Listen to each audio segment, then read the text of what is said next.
No a tamhle to už je vrchol Spitzmaueru.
Tamhle v těch mracích se nám skrývá Spitzmauer.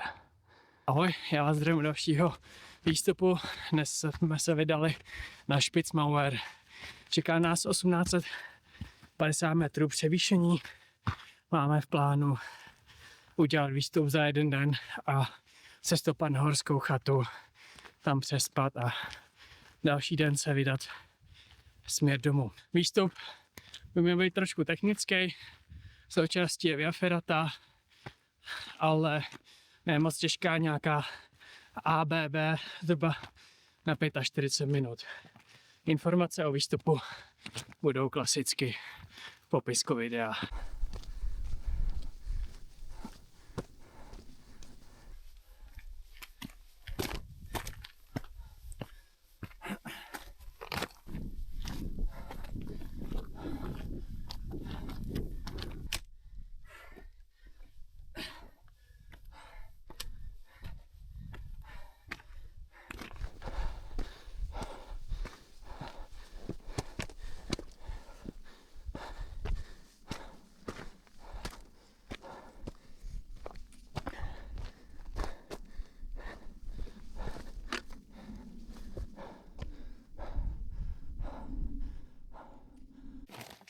K horské chatě jsme nastoupili 800 metrů vejškovej a teď nás čeká na vrchol nějakých 1000 vejškových, takže ale s tím, že co jsme teď ušli už 2 kilometry, tak jsme nastoupili 200 metrů převýšení od horské chaty a to znamená, že ještě na vrchol zbývají další 2 kilometry a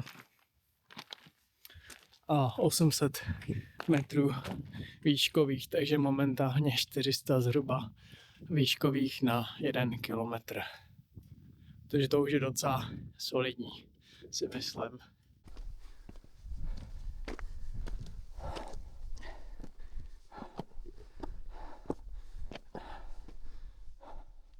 Zřejmě někdo umřel. Kurt.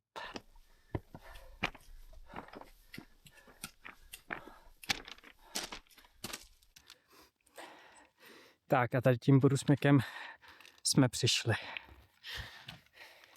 Jinak určitě doporučuji si doplnit vodu na chatě, protože po cestě žádnou nenajdete a je určitě i dobrý si vzít hodně vody. Klidně 2,5 litru, 3 litry podle počasí. Samozřejmě.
Tak to ano je takový nic moc teda. Docela uklouzaný. By docela i volný. By docela chtěl to lano vyměnit. A jaký že ti přijde? Jím přijde takový uklouzaný a docela celkem relativně nějaký volnější. Aha.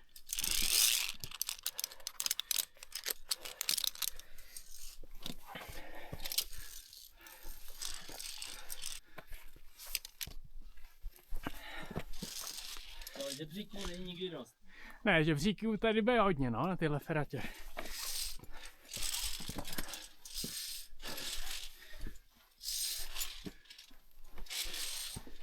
A hlavně až půjdeme zpátky tady tou feratou, tak mi přijde, že to je takový docela... Zatím by to mohlo být dobrý, no. Jo. No je dobrý. Ale teď musíme chtěl, aby si našel někdo proti nám. No, to by bylo blbý, no. No, při sestupu ze Spitzmaueru jsou dvě možnosti, buď se vrací zpátky po téhle feratě, nebo se to obchází a tam je to ale zhruba asi plus 3 hodiny a i na horské chatě nám doporučovali, aby jsme to sestoupili zpátky po feratě, no. Je to takový víc používat, více využívá k sestupu tady ta cesta.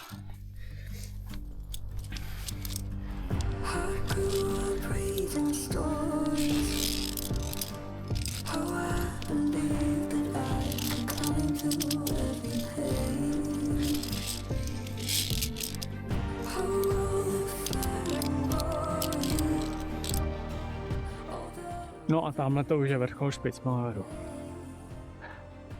Via Ferrata vlastně pokračuje tudy a jakmile se dostanete na tenhle horizont, tak pak už vás čeká pěší výstup přímo na vrchol. Takže ta ferata je vysloveně jenom tady ze zdola a až na ten horizont. A je zhruba nějakých 45 minut.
Feratu máme za sebou a už nás čeká na vrchol jenom 250 metrů výškových a řekli jsme si, že si to ulehčíme a nechali jsme tady bágly hned u konce feraty a půjdeme na lehko, protože je to asi nějakých 40 minut a nemá to cenu už tam tahat nahoru. Vyběhneme to rychle, aspoň ještě rychleji.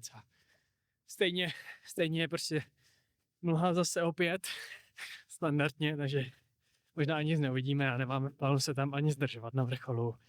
Takže pro rychlý výstup a sestup tentokrát bez báglu.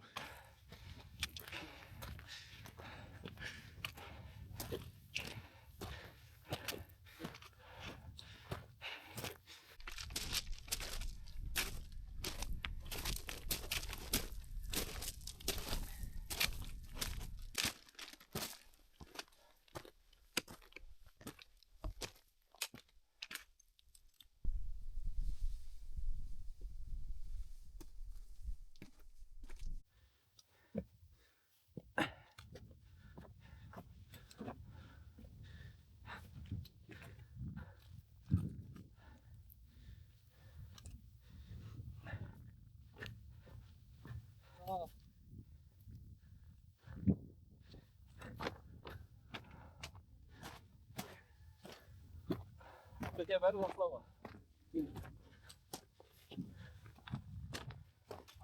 Jdeme podcast.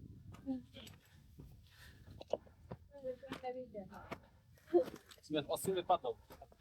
Já. Ano.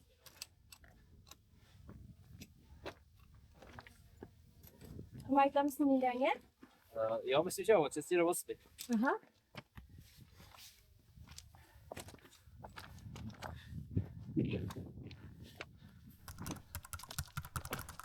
Yes. Byla, vej? Jo, já jsem občas neviděl vůbec, jestli jdu po stezce, nejdu a vždycky jsem to tam nějak no.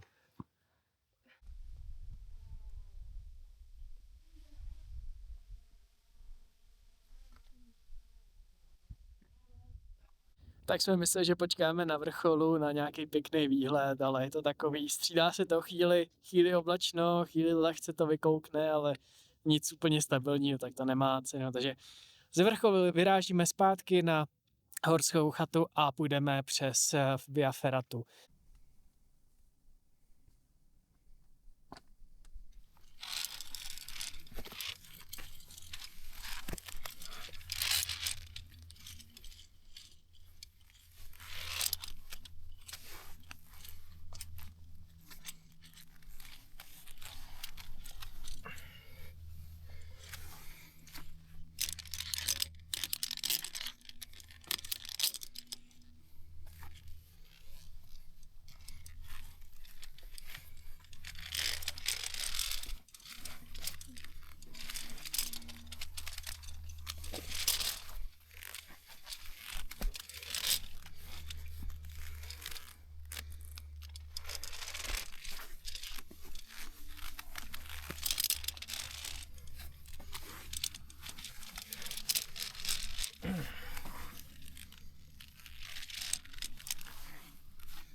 Tahle část, tamhle někde v těch místech je nástup na Ferratu, tak tady ta část vlastně až tak jako plus minus někam tam dolů, než se připojíte na tamhle tu cestu do toho průsmyku, který vede k horské chatě, tak je taková nic moc. Trošku obezřetnost. Tak výstup už máme za sebou a já to nějak shrnu dnešní den. V horské chatě je to 800 metrů převýšení, je to prostě lesem, do té doby není žádný výhled, je to takový to zlo, který musíte splnit, abyste si užili pak výstup. Od horské chaty se vám otevřou výhledy hezky do údolí a tím samozřejmě stopáte výš, tak i pak na pohoří Mrtvých hor. Já jsem teď 1850 metrů nad mořem a kousek za mnou tam pak už, nebo tohle to je nástup od rozcestníku na Ferratu. A zhruba v nějakých 1900 metrech nad mořem tam to začne být takový trošku horší, ten terén. Jinak pak, co se týká Ferraty, tak myslím, že na alpském úctě je to dávaný jako A, B. ale tam bylo napsané, že to je BC. Ferata je jednoduchá, na Alpském bylo udáváno 45 minut, ale ta ferata se dá stihnout jako, a myslím, že i výrazně rychlejc. Pro sestup pak z té hory je možnost budít zase opět feratou a nebo to obejít turistickou cestou. To už je pak samozřejmě na vás. Jinak ze Spitzmaueru, jako když se nám občas otevřely jako výhledy, tak byly moc krásný. Takže to bylo jako super a stálo to za to. Jinak pohoří to Gebirge, určitě Mrtvý hory, určitě doporučuji. Oni jsou specifický a jsou krásný. Kort třeba pro nás, pro Jihočechy, je to otázka 2,5 hodiny jízdy autem, takže to máme i kousíček za barákem. Tak co cesta? Dobrý? Cesta 15. Blbý to bylo? Jo. Jo. Kamenitá. Jako je sestup ze Spitzmaueru na feratě, tak v podobném duchu se to nesle celou dobu. Jo. Až přesně k tomu průsmyku. Tam až začíná poprvé normální cesta. Jo. A jinak celou dobu po skalách, po kamenech. Trochy si to právě vybral, že půjde sestupovou cestu, právě půjde tu turistickou. Takže nic moc. Nic moc. Ne, vůbec to nedoporučuji. Jo.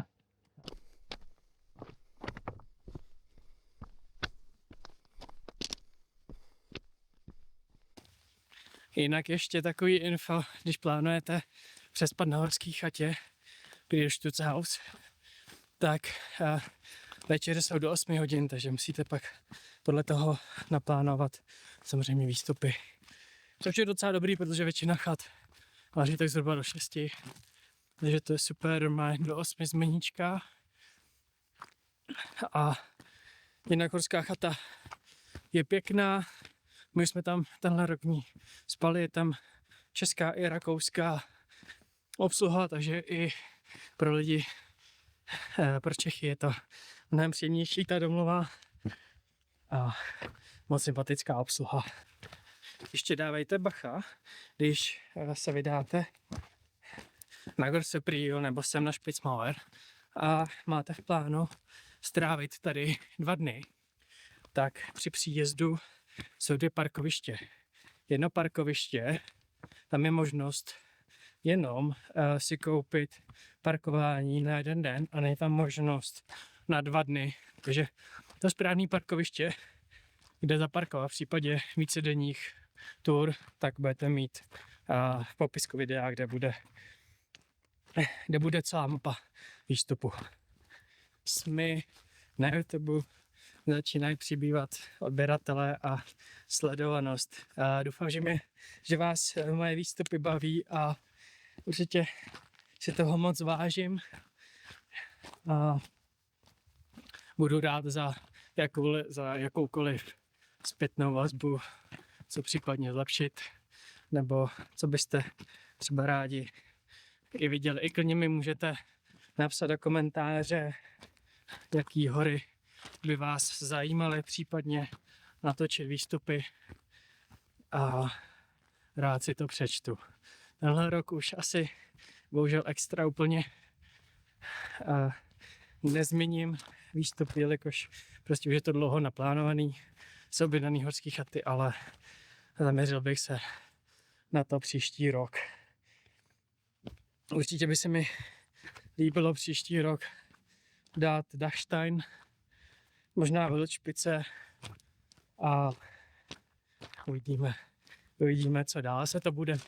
Kombinace nějakých ledovců, ferat, treků, tak jak to víceméně už je na mým kanále. Možná se podíváme do Německa, tam se mi líbí Watzmann a Hochkönig, na který bohužel už se snažím asi 2-3 roky dostat, ale nějak to úplně vždycky nedopadlo. No a uvidíme. Nějaký plán, něco v hlavě je, ale určitě, pokud by vás zajímaly nějaké výstupy, nebo byste mi doporučili, kam je fajn se podívat, tak Budu jedině rád.